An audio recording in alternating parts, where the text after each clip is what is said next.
All right, what up, everybody? Welcome back to Reseller Unscripted. I am Dusty, and I'm your host. Today, we're looking at part 2 of scaling versus going solo. We apologize. Last week, we were planning on having a podcast. Ari had really important things in his life that he needed to get squared away, and we're going to talk about that later in the episode. So stick around if you want some exciting news from Ari. In part 1, we focused a little bit more on the scaling version of the reselling journey, but today we're talking about going solo. Whether you're a one-man show by preference or if you're just starting out, this is the episode for you, figuring out how to strive without a team. So let's get it started here. Why should you go it alone? Ari, what is the biggest draw of a solo business model? Hey, Dusty. Thank you so much. I think the biggest draw of a solo model is having 100% control over your entire operation. When I first started out, you know, you got to basically decide on how you want to run your shows, how you want to stage inventory. Everything is deviated up to you. When you start entering more people in, then you need to be also catering to what other people need to be successful. And my whole view is I want my entire team to be successful at the end of the day, and I strive to give them all the tools necessary for them to succeed, whether it's the right inventory, the right training, the right energy. I just think once you start growing is when things get a little bit more complicated versus as you're just a solo operator. All you have to do is you make your own hours, you make your own shows, it's literally your show. So like when I first started, I would just show up, sell for a couple hours, pack my orders, and then plan out the next day. But now, we have teams for everything. So it's very different. The simplicity of those days. Laura and I talk about them all the time. It's definitely a lot more simple when you're running things by yourself. Laura, before you built the team, what did you love most about being solo? Just like what Ari said, I really enjoyed having my hands on for everything. Like I could touch base with all my customers every single day. I got the product in, I sold it, I shipped it, communicated with the customers if there was any issues. I really miss that close interaction with every single customer. And it's not that I can't do that now, it's just there's so much going on, and I still go in and give my thought or give my personal touch on customer service messages, but I want to do it more. I think it's super important in a business. So there's a lot of things I miss about being solo. Yeah, that personal touch is definitely very, very important. We touched on that quite a few times in past episodes, but it's very important while you're scaling to not lose the vision of that personal feel of your channels. All right, Chris, I just registered on blank. What's my next step? So I think the easiest way to get it going as a solo operator, even as a larger operator, is to pick one person that you're selling to. So if you just pick women aged 30 to 50, maybe you're looking at outerwear or only activewear. As soon as I register, I would do actually before I register, I would see like whoever I want to serve, are they even on that platform? There are certain customers that I would only sell on Poshmark. Especially because they have the 5 pound bundle for Marketplace. And they're the only marketplace that has that 5 pound bundle. On Whatnot, live streaming, it has the 5 pound bundle, which in most categories, most things are under 5 pounds. And to be able to charge a customer $9.21 for 5 pounds of stuff, literally going from coast to coast, even to Hawaii, that's the biggest advantage of e-commerce, in my opinion, is the $9.21 shipping currently. It's a little cheaper on Poshmark. I think it might be $8.99 still. But I would find out what the customer wants, and I would try to get them as much value as possible under that 5 pound mark. Because when you're small, you don't have as much space, and you want to get as much money as you can per bundle. And I think a lot of people are worried about selling things for as cheap as possible. But that really only happens if you are selling versus the same thing versus everybody else. But if you make a custom bundle, like you make a vintage t-shirt bundle, that's 5 cool t-shirts. Nobody else on earth has that set of 5 in that condition. You also have the 921 shipping, which is very affordable for a larger lot. And you could start it at $100. And maybe you purchased them at garage sales or thrift stores for $8 each. And you had 5 of them. So now you're starting at 100 and you paid 40. That's a good way to get started in the beginning. People like buying from newer people, and on every single platform has a new user boost. So if you're just starting, you will get visibility, and you need to translate that into sales, and then you'll become a recommended seller for whatever platform, because they spend a lot of money getting new customers, and they spend a lot of money curating new sellers because that traffic is expensive, and they're just hoping that all these new people that they funnel turn into more seasoned sellers later. So these platforms balance giving traffic to people who have existing followings, and also they give traffic to people who are just starting. So I wouldn't, I would just worry about the customer that you are selling to after you sign up for the platform, and then try to buy stuff specifically for them. And that would be like also my recommendation for why larger businesses struggle, is because when you start serving many different kinds of customers, it's difficult to translate that to your staff. It's difficult to translate that to suppliers. And if you look at most large businesses, especially on Whatnot, I think I saw the list of top 1,000 sellers. 950 of them sell only one thing. So there's a few people who sell everything, but they never reach the levels of, in the top 100, I think there are 0 people who sell more than one category. It's just hard to scale when you have to translate 10 different things to someone. And recently I just talked to a bunch of sellers doing 20 million or more, one category. So like, that's just so different than, you know, for us, I think I just want to point out, as you're a small seller, you can kind of get away with selling everything too. And you are the reason people buy stuff. Then that's okay too. In the very beginning, when you're just getting started, people just want to buy your energy and how cool you are and your curated finds.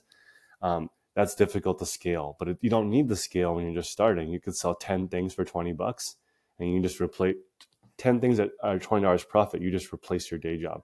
Most people are making less than $70,000 a year. Can you imagine you could spend 9 hours a day looking for 10 things, go online, tell people that you spent 9 hours looking for these 10 things and you need to make a little money? It's a completely reasonable ask. But if you are larger and you tell people how hard it is to get stuff, they're going to roll their eyes. It's very different. Oh, like you have this big building and all these people, but it's hard for you to get stuff. That's not the same thing as somebody who went out and handpicked it. So those just getting started, I'm super jazzed because you are kind of in this honeymoon stage where a lot of stuff turns into gold. And that only happens right at the beginning. So those of you right at the beginning, enjoy it, and also realize that the honeymoon will also come to an end when you get married to this platform. Yeah, a lot of good stuff in there. Definitely. We actually had one of our followers reach out. It's funny that you touched on the 921 shipping. They're in Australia, and they're saying that their 921 shipping is 3x that to ship products. And so they're really struggling to get started because of the shipping price on it. So we're really, really blessed here to have that kind of that flat rate amount, and it's going to change at some point. So taking advantage of being able to do the bundle stuff right now for a reasonable price is super important for sure. Ari, what's one thing people misunderstand about solo selling?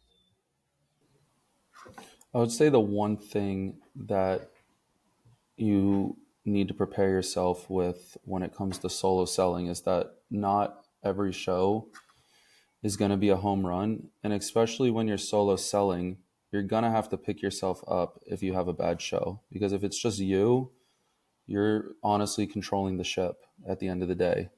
So you just got to remember that like not every show is going to be amazing. When I first started, I had brands that I was really, really doubtful that we're going to sell. I remember I made this buy. It was a whole bunch of like licensed, it wasn't licensed. It was Michael Kors and Armani Exchange. This was one of like the first buys that I started out with. And I was in such a ugly mood because I was like, wow, this product is just like not going to sell. But, you know, my fiance told me to pretty much just, you got to get in there and you got to give it everything you can. Otherwise, people are going to be able to read your energy and nothing's going to sell. And like, you cannot compare your inventory ever to anybody else's, because at the end of the day, the people that are going to shop with you are there to buy from you. And if you act like your inventory is, you know, oh, I don't have the best stuff, then people are not going to want to buy from you. Like, you just got to start with what you have and then keep going. Like, that's just like if you're a first time seller starting out, you don't need to go and buy a whole pallet. You don't need to go and buy an expensive case pack. You don't need to go and look for the hottest thing and spend all this money. Just start with the basics, kind of introduce yourself in other streams, see where you can help out, whether it's in a Poshmark stream, whether it's a Whatnot stream, whether it's an eBay live stream. Just make yourself known and, you know, just be yourself. And then when you first have your first show, people will support you, because all of this live sales is based off of community. You know, people that do really well on the app or any app, it's because, you know, they're all about community, they're good energy, they want to help others succeed. So that being said, like, you can just start with, you know, shirts in your closet, shoes in your garage, you know, some toys, you know, really anything. You know, this whole live sales revolution has gotten so big where there's, I think, hundreds of categories now. I saw something for even like beer machines on Whatnot yesterday, under other on Whatnot or something. I don't know exactly what it was, but you can literally sell anything, even snacks. Like, I guarantee if like you want to like try and get into this, you can gather up 10 to 15 things in your house and try and sell them. Can't guarantee that's going to be successful, but you got to get your toes wet and start somewhere, you know? So I would say like the hardest thing is just knowing that like not every day is going to be a home run. So just keep grinding. Yeah, I think that anybody who is just starting out right now needs to take that last minute and just keep re-listening to it. I think that that is one of the biggest issues that I see consistently over and over again. It feels like new sellers, especially, they gravitate towards something. Oh my gosh, I gotta have Lulu, or I've gotta have Zappos, or I gotta have whatever, because that's what Chris is selling, and that's what Ari's selling, and that's what Laura is doing, and it's successful. But that's not the truth. The honest truth is that you could start, like Ari said, you could start, Laura started with her clothes out of her own closet. You know, you can start with something that doesn't cost you that much, and you're going to make exponentially more starting with Target, JCPenney, thrifted stuff, things from your house, than you are diving into something like a Zappos load that can cost six figures. And if you don't, you're going to be dead in the water before you even get started if you're not successful with it. So I think that's really, really good stuff, Ari. Laura, did selling solo help you sharpen any skills that you carried into scaling? Yeah.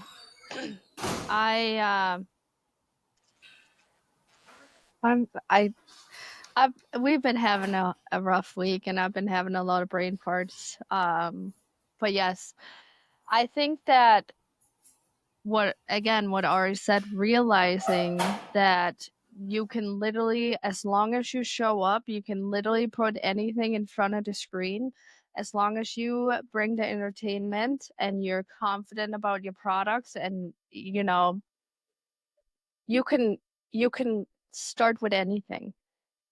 And so also what Dutzy said, keeping your overhead super low is, especially when solo, is like one of the main keys for success. Because if you buy a Zappos load or something super expensive, you could you're not gonna succeed right away.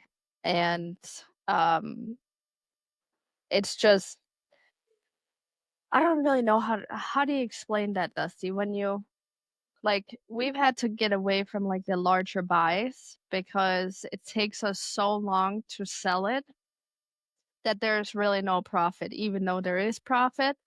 So I think Dusty and I have just realized that we need to reel it back a little bit. So like we're not scaling back on like employee time and like how long we're live for, but we need to like go back to the stomping grounds and buy smaller lots so that we can um like have multiple different deals or brands that we can like switch stuff up. Like the whole week can be switched up with those shows so that we're not just running one brand for 5 weeks and then when we get to those 5 weeks we've paid it off, but we've spent however much amount of money on employee costs and all that stuff. So I think that we're starting to realize 2.5 years in that we got maybe a little bit ahead of ourselves, and now we're trying to kind of go back to like what we did when we were solo. Yeah, I think, the biggest part of that was, at some point as you progress and grow, you can't, it's tougher to just buy a pallet and run a pallet because you're live 24 hours a day. So that one pallet's going to last you 5 hours, but then what do you do with the other 19 hours of the day? So we started buying larger truckloads, which gives you access to a lot of a product at a time, but we were only buying one truck at a time. And then we would sell through that whole truck and then buy another truck. And what we were seeing is it would go really well for the first portion and then it'd be mediocre. And then at the tail end, we would eat all of our profits and we'd have all that employee time throughout there. And it really wasn't a profitable endeavor, even though it looked amazing at the beginning. So we've really kind of gone back to the basics of trying to buy lesser SKUs of things to really kind of keep things interesting. And that was something that we learned at the very beginning, keeping things fresh and fun and different. But it's definitely tough when you're at the scale that we are. It's much, much more manageable when you're a smaller operation and you can just go buy a pallet and that pallet can last you a whole week and it can be different and fun. And then you can swap to a different one. Much lower overhead for sure. Okay, let's jump into the next segment. We're a little bit shorter on time today. So the second segment is about the solo setup. What does it look like? Chris, what is something that is easy to forget or put on the back burner as a solo seller that's crucial to success? I think it's important to understand your margins in the very beginning. And this is the part that is easy to forget because you just think, as long as it's profitable, I'll buy it. And the unfortunate truth, and you guys just touched on this, is that buying bulk doesn't actually work. All large scale businesses will eventually learn that it's just more small batch buying.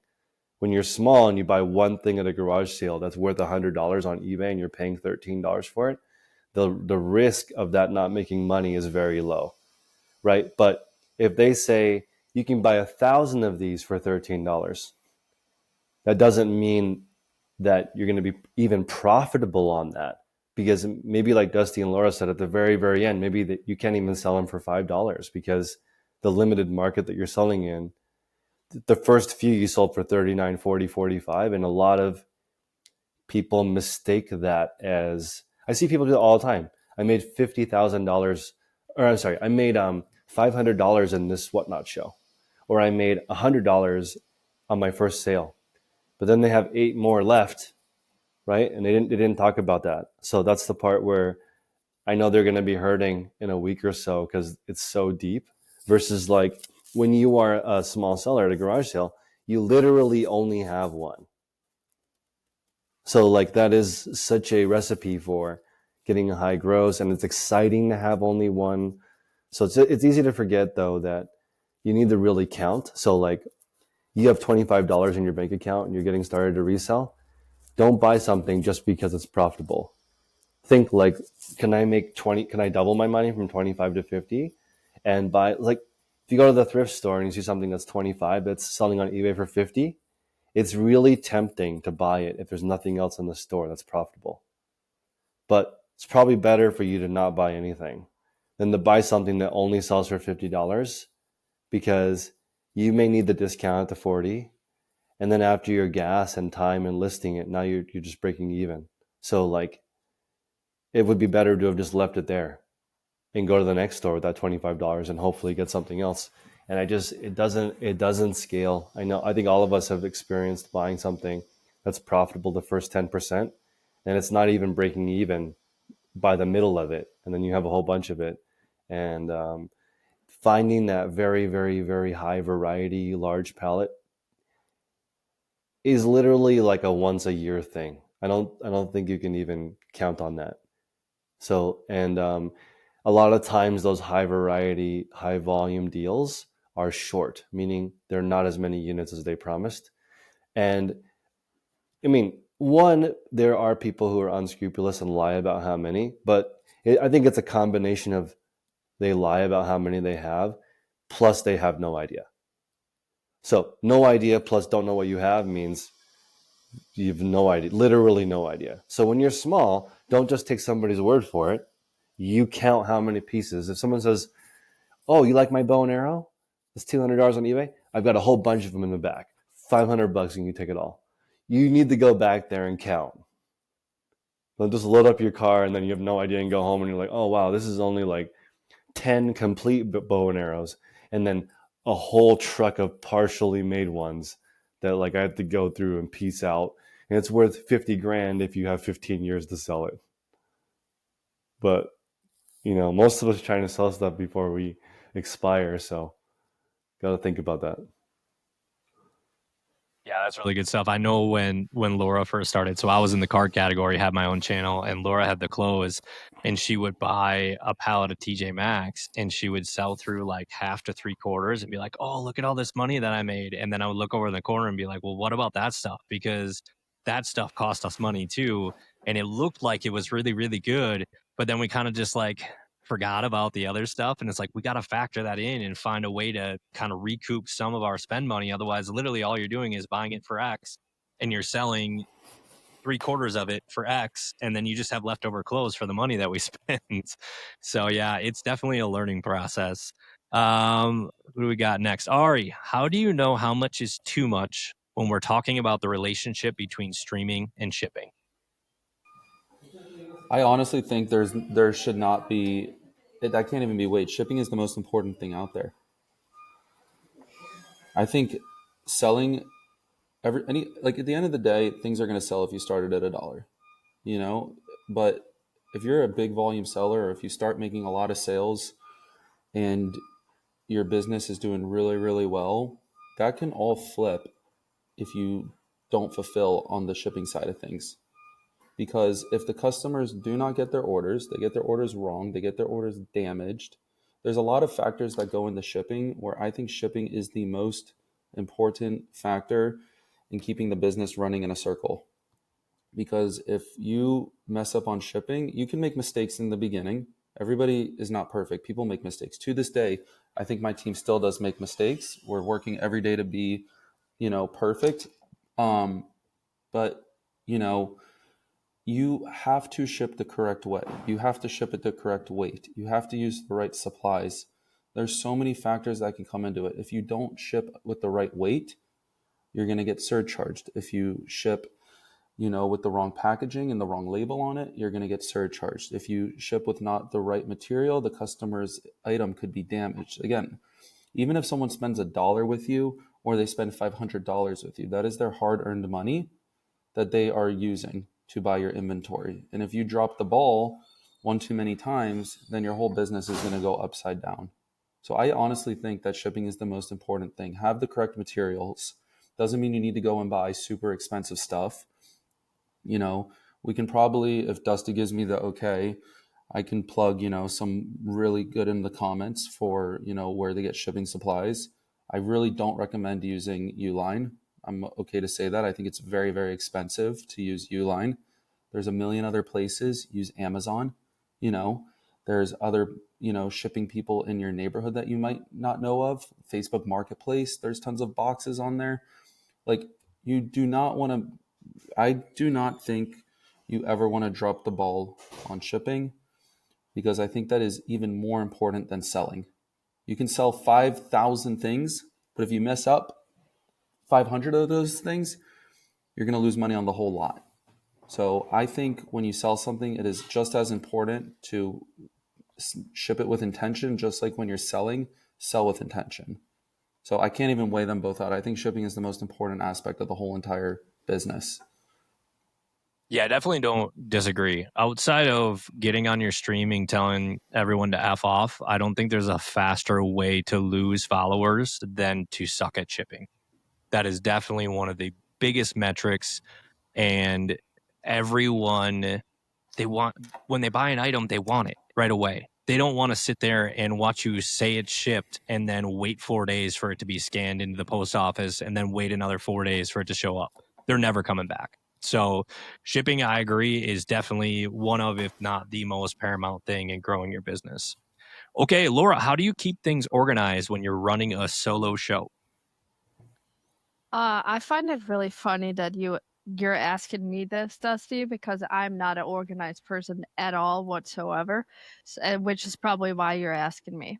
But when I was running solo out of our bedroom, I was right next to our bed. I had the Ring camera, right in front with the phone stand, a rack on each side. I had number tags, which you can get on Amazon, like the hanging ones that you put over the hanger. And I would only do max 2 racks of items per show because I knew that I had to ship it the next morning. I would have to ship it out. So I would roll it from our bedroom, roll the racks on the carpet, which was not an easy task. Roll it on the carpet into our living room, which was we were in a townhouse, so a tiny, tiny little place. And then I didn't really have money for nice racks, so they were like the cheaper ones you can get at Walmart or Target. So, and I overfilled them, so they always fell over.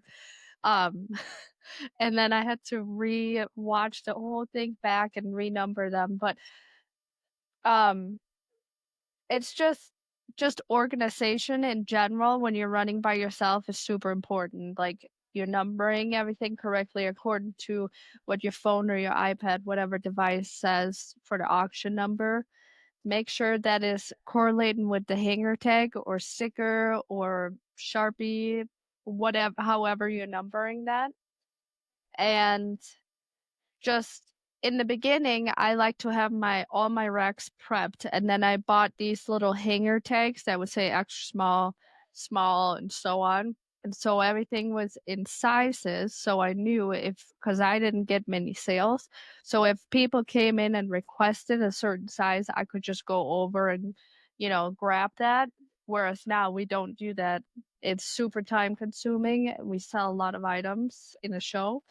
Um, but yeah, I think that is my only advice on organizing, even if it wasn't really much for advice. But yeah, Dusty would be able to touch more on organization. No, that's good. I think you hit on a lot of good stuff there. Biggest thing is just making sure that you're set up the way you want in a comfortable environment. You can get squirrely super fast when you're live. Once the camera's on, then all of a sudden you're like, oh my gosh, I've got this, I've got this. I cannot tell you how many of our seasoned sellers will start a show on the iPad. It's Oh, number so one thing. annoying. Don't do it. Just don't even look at it. Just start it on the phone. It's really simple. But you get into that moment and it's just like you just forget, you freeze up. So my biggest recommendation, definitely get a space that feels comfortable to you, know where your things are, know where you're going to put them, and make it as simple as possible. Like Laura said, it doesn't have to be a huge thing. She literally did it in our bedroom, which was tiny, and you just have a little section to put your clothes, a little section that's organized, and then a number roll to number your items. It doesn't have to be big for it to be organized. But that's a good segue into the next one. Chris, as a solo seller, is it more or less important to pre-prep your shows?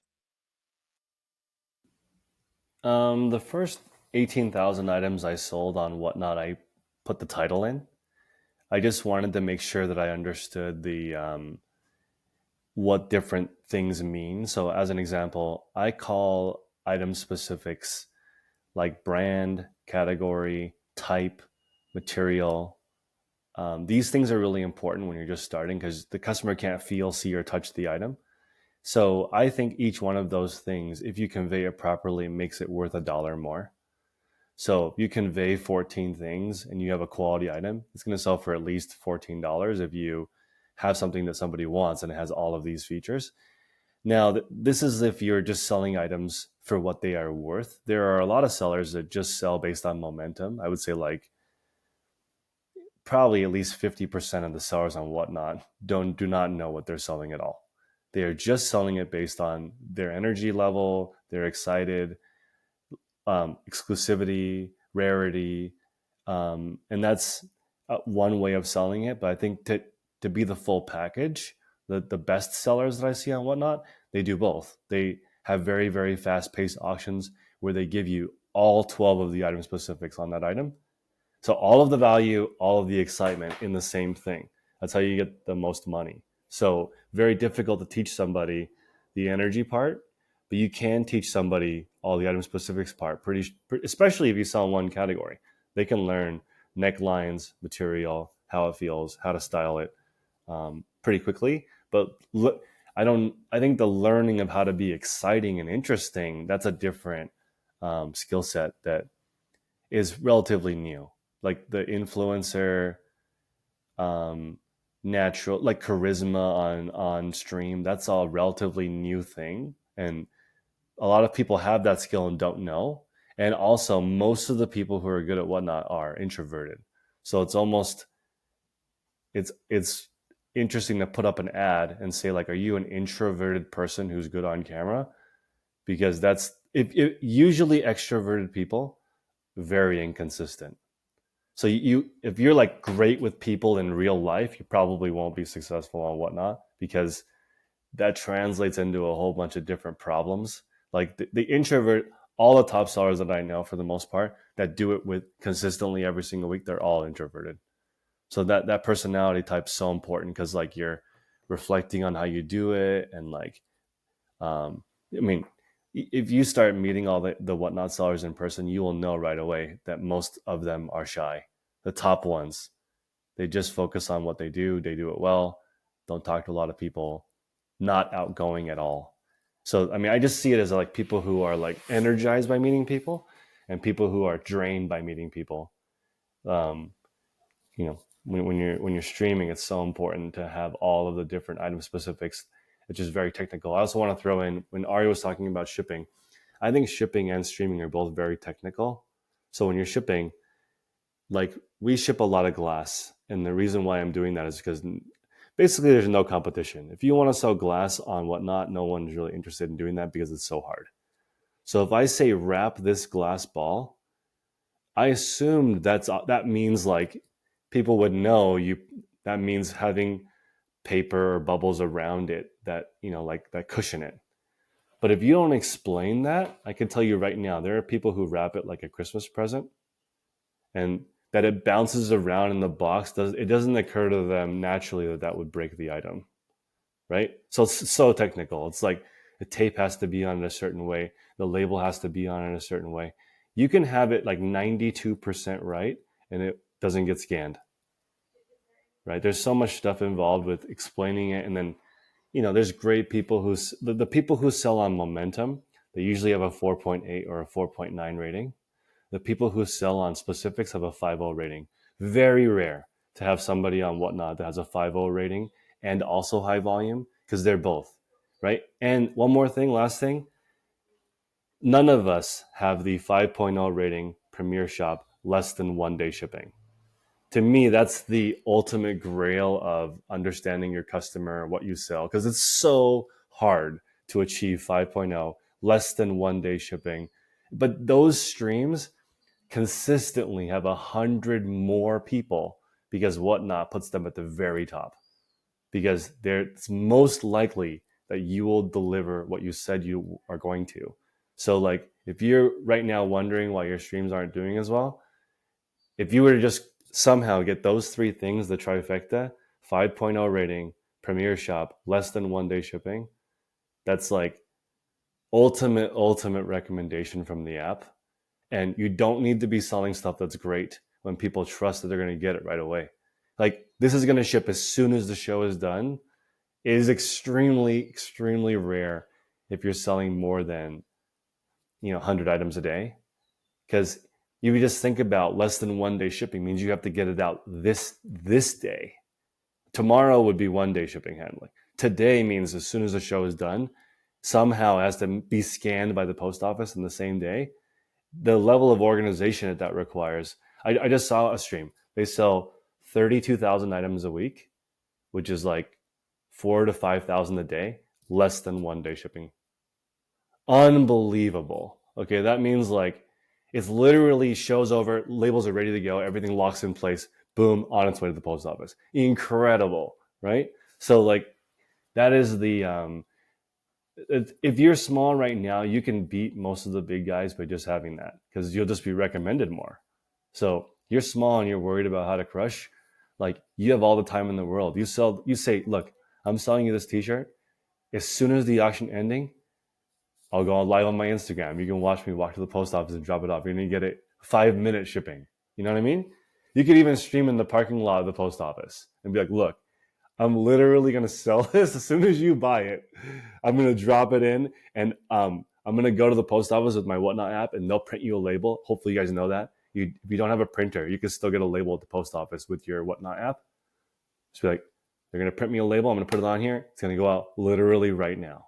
And it's just, that's the ultimate. Bigger sellers struggle because like each time you pass it on to somebody else, Ari mentioned his team a couple of times, each person you hand it off to, the accuracy goes down. So hopefully you could just do it all yourself and get that magical trifecta that, I mean, only 1% of sellers have Premier Shop. It's already so hard. And then combine that with 5.0 rating and less than 1 day. I bet you there's less than 25 sellers on the entire app that do that. High volume 5.0 Premier Shop, less than 1 day. That's like, just like you go to sleep at night knowing that you did an amazing job, because that's so hard. Yeah, that's incredible. Okay, we've got. Are you got to leave early today? How long you got?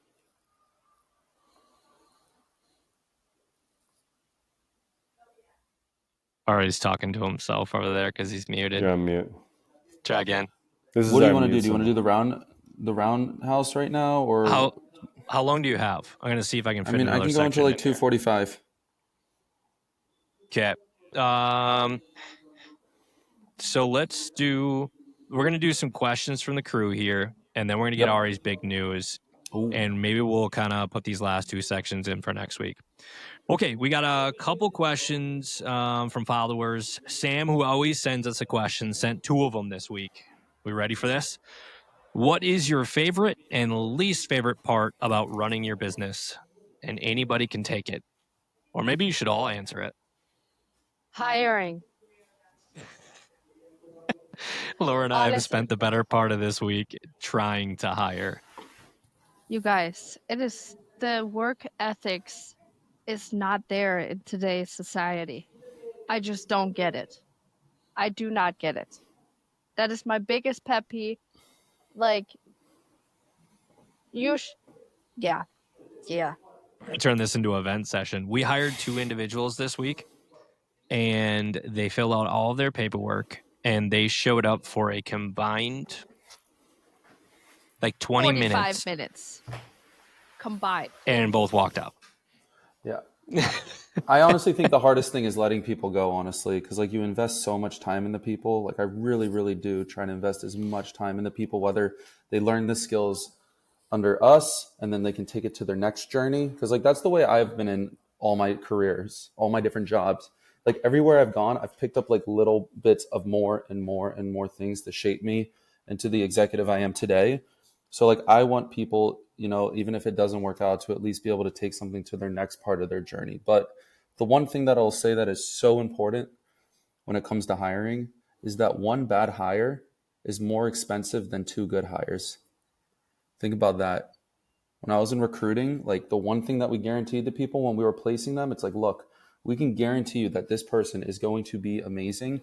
That's why we charged what we charged for our fees at the end of the day, because we did a lot of vetting, a lot of ensuring that, when I place this, executive at this company, like they are going to do their job.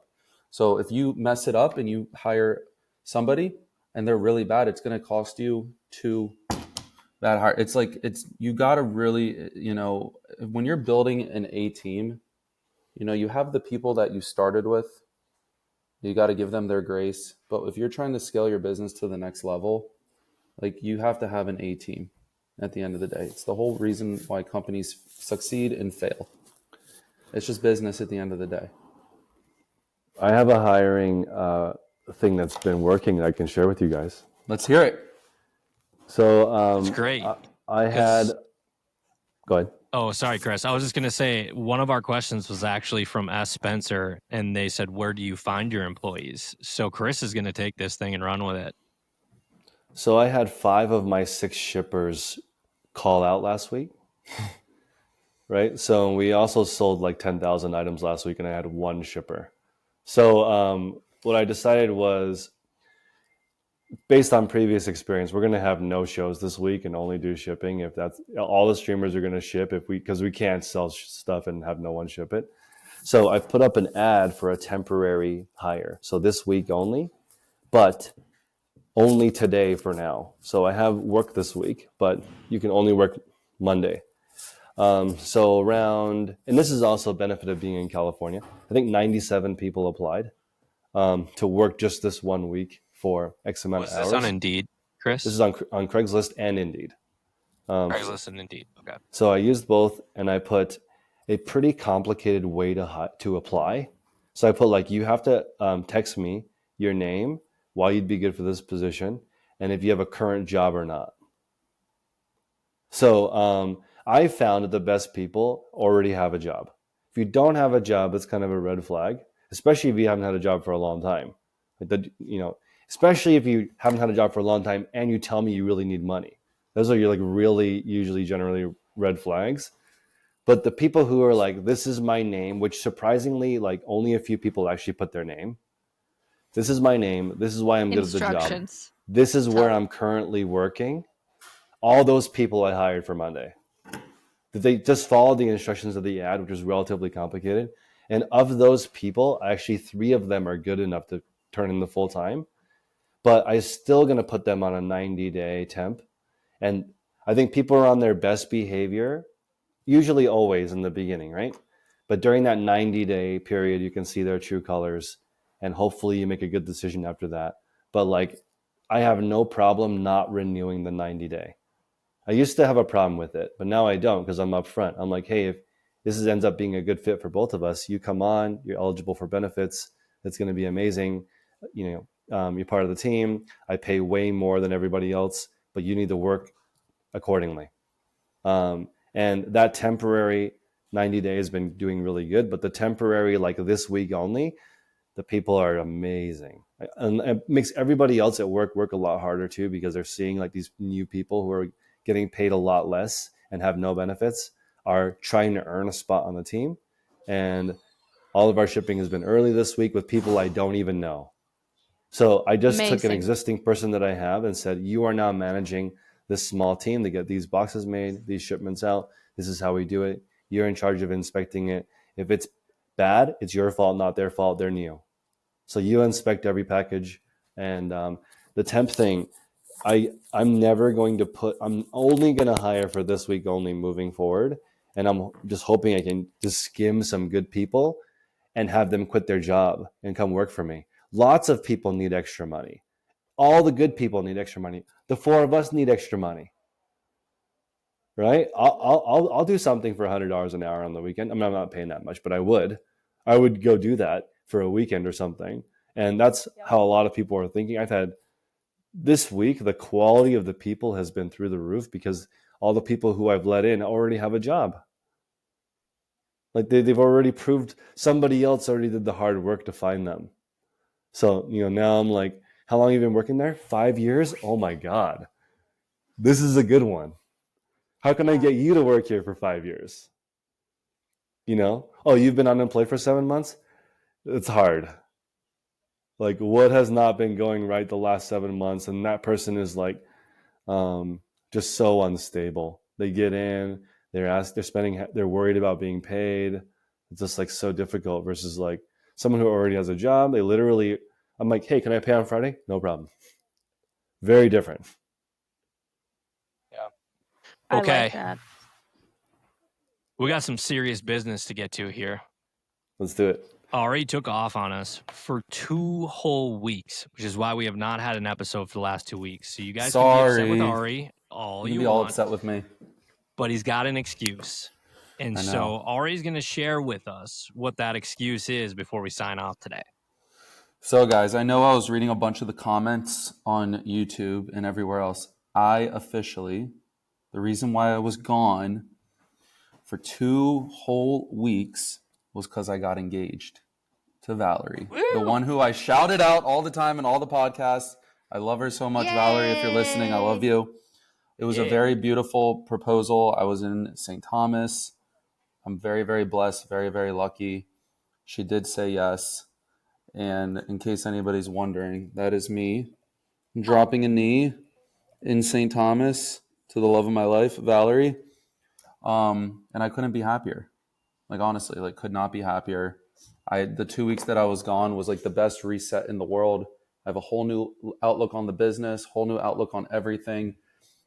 And I'm just excited to see what happens this year. And also I have to, help plan a wedding too now. But we will be back every single week going forward. A lot of really amazing things are happening in all of our businesses. And yeah, I'm very excited to get the ball rolling. Yeah, we better get an invite. We're definitely very excited for you. And I was really chuckling when everybody made all those comments a couple weeks ago on our video when you had your monologue about her. And all these people made comments on it. And I was like, this is so perfect. They're going to be it's like they spoke it into existence for you. I know. But I was also like had a feeling that I was going to be proposing in St. Thomas when we did that episode. So I just was like starting to allude to things. And then I finally just decided to do it. There'll be a video on it coming soon. I'm very, very excited. And we are actually, was it 10 days now? We're actually all going to be together in Las Vegas. And so I think we're going to try to do a podcast episode together live in person, which should be really, really fun. So stay tuned for that. But yes, this will be the end of the show for today. If you guys haven't already, click that like, click that subscribe. It really helps us out. Share it with some of your friends. Follow our socials. We have weekly episodes. And we really appreciate you guys making all the way through. Today's episode was a little bit shorter, but we'll come back next week with a new exciting topic, and we'll continue to grow together. Thanks for being here.